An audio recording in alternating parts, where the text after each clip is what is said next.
So I've almost finished knitting the first round since I cast on my stitches, and you can see here's the cast on tail end.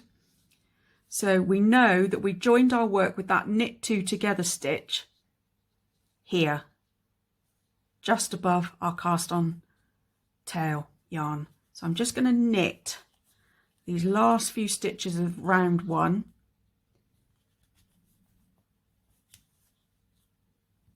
And now I'm going to place a stitch marker.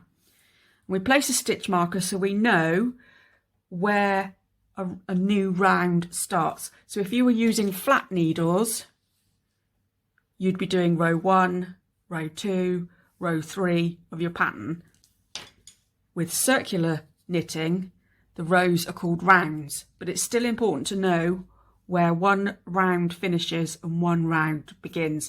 So you can either use plastic stitch marker, just place that on there, and then you knit around the plastic stitch marker, or I prefer to use a scrap piece of yarn in a contrasting colour so it really stands out. And I just make a slip knot in my yarn and place that, and then just pull up tight to the needle. And I prefer doing that. I just find those plastic stitch markers can just be a bit cumbersome to knit round, and because these are quite tight sitting on your needle, they don't tend to slip off quite as easily. We're not knitting this red yarn, we're just knitting around it. So now we know we're now knitting round 2.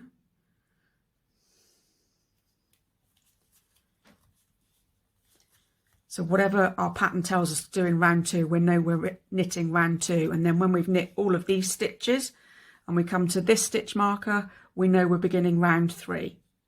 So that's how to place a stitch marker on your first round of circular knitting.